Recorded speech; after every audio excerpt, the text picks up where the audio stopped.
ఎప్పటి నుంచో మీ అందరికి ఒక విషయం అయితే చెప్దాం అనుకుంటున్నా. ఏంటంటే నేను లదాఖ్ రైడ్ స్టార్ట్ చేసేటప్పుడు నా దగ్గర జస్ట్ ఒక 10,000 రూపీస్ మాత్రమే ఉన్నాయన్నమాట అకౌంట్లో. అయితే మాత్రం నేను రైడ్ స్టార్ట్ చేసేటప్పుడు నాకు ఒకటే మైండ్లో ఉండే, ఎలాంటి కష్టం వచ్చినా సరే నేను ఎట్టి పరిస్థితుల్లో ఈ లదాఖ్ రైడ్ అయితే కంప్లీట్ చేయాలి. మా పాన్గల్ మండలం నుంచి ఇప్పటి వరకు అయితే ఎవ్వరు పోలేదు, నేను చేసి తీరాలని మైండ్లో ఫిక్స్ అయినా అనమాట. అంతే, అదే సంకల్పంతో ఈ రైడ్లో ఏం జరిగినా సరే వెనుకడుగు వేయకుండా ఎక్కడెక్కడో తెలియని ప్లేస్లలో పెట్రోల్ బంక్లలో స్టే చేసిన, లదాఖ్ రైడ్ అయితే చాలా ఇబ్బందులు అయితే ఫేస్ చేసిన, అయినా సరే ఒకటే మైండ్లో ఫిక్స్ ఉండే, లదాఖ్ రైడ్ కంప్లీట్ చేయాలా అంతే. నాతో వచ్చిన వాళ్ళు చాలా మంది రిటర్న్ కూడా వెళ్ళిపోయారు. వాళ్ళని చూసి నేను భయపడి నేను కూడా రిటర్న్ వెళ్దామా అనే సందర్భాలు కూడా ఉన్నాయి. కానీ తర్వాత ఒక్కటే ఫిక్స్ అయినా, నేను స్టార్ట్ అయ్యేటప్పుడు ఒక్కనే స్టార్ట్ అయినా, కంప్లీట్ చేసేది కూడా నేను ఒక్కనే కంప్లీట్ చేస్తా అని ఫిక్స్ అయినా. అదే దృఢ సంకల్పంతో నేనైతే మాత్రం చూస్తున్నారు కదా ఇక్కడ Umlingla, bro welcomes you to highest motorable pass in the world. Umlingla 19,024 feet మన హోండా షైన్ ఉమ్లింగ్లా పాస్ దగ్గర అయితే మన మంచి ఫోటో అయితే తీసుకున్నా. నా లైఫ్ లో ది బెస్ట్ మూమెంట్ అనమాట ఇదైతే మాత్రం. ఇదైతే కన్యాకుమారిలో తీసి, ఇది లదాఖ్ లోనే తీసింది. ఇదైతే మాత్రం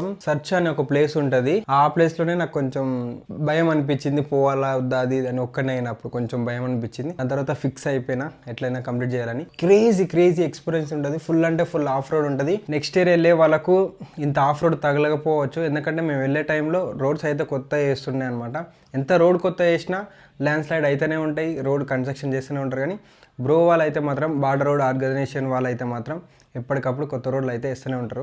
నేను లదాఖ్ రైడ్ ఒకటే వెళ్ళాను. లదాఖ్ రైడ్ కాశ్మీర్ టు కన్యాకుమారి, కేరళ మొత్తం 10,000 kilometers అయితే అయిందనమాట. 10,000 kilometers ని నేను ఆల్మోస్ట్ 3 months లో అయితే కంప్లీట్ చేసిన అనమాట. నా దగ్గర స్టార్టింగ్ లో 10,000 మాత్రమే ఉన్నాయని చెప్పినాను కదా, అండ్ రైడ్ కంప్లీట్ చేసే వరకు నాకు ఆల్మోస్ట్ 1 lakh వరకు అయితే ఖర్చు అయింది. సో ఆ పైసలు నేను ఎట్లా సెట్ చేసుకున్నా, ఎవరైనా స్పాన్సర్ చేసినా ఏందనేది మీకు ఏమైనా ఐడియా ఉంటే కింద అయితే కామెంట్ చేయండి, చూద్దాం ఎంతమంది కరెక్ట్ గా గెస్ చేస్తారో. నెక్స్ట్ వచ్చే వీడియోలో అయితే మీకు చెప్తాను అనమాట నేను ఎట్లా అమౌంట్ అరేంజ్ చేసుకున్నా, సోలోగా ఎట్లా వెళ్ళాలి, మైండ్ సెట్ ఎట్లా బిల్డ్ చేసుకోవాలి, సోలో రైడ్ బెటరా గ్రూప్ రైడ్ బెటరా అని నేనైతే క్లియర్ గా చెప్తా. రీసెంట్ గా ఒక వీడియో అయితే పోస్ట్ చేసిన. రీసెంట్ గా అయితే నేను లదాఖ్ బడ్జెట్ మీద ఒక వీడియో అయితే చేస్తాను చెప్పిన. సో దానికి ఇంకా నార్మల్ ఎప్పుడు అడిగే క్వశ్చన్స్ అడుగుతున్నారు అనమాట. సో ఇంకా మీకు ఎలాంటి డౌట్ ఉన్నా సరే కానీ మీరైతే కింద అయితే కామెంట్ చేయండి, నేను అన్నీ అయితే రాసుకుంటా, ప్రిపేర్ అవుతున్నా అన్నీ అయితే మాత్రం Ladakh budget the full video చేయాలని. సో దాంట్లో ఈ క్వశ్చన్స్ కూడా మీ మెన్షన్ చేస్తా, అడిగేయండి, ఎలాంటి క్వశ్చన్స్ అయినా అడిగేయండి. ఫుల్ వీడియో అయితే నేను క్లియర్ గా అయితే ఎక్స్ప్లెయిన్ చేస్తాను. ఇంకొక మంచి విజన్ అయితే ఉంటుంది అనమాట. నెక్స్ట్ ఎవరైనా లదాఖ్ వెళ్ళే వాళ్ళకు చాలా హెల్ప్ఫుల్ అయితే ఉంటుంది అనమాట. సో నా లదాఖ్ రైడ్ ఎక్స్పీరియన్స్ తోటి నేను ఒకటే చెప్తున్నా, ఏంటంటే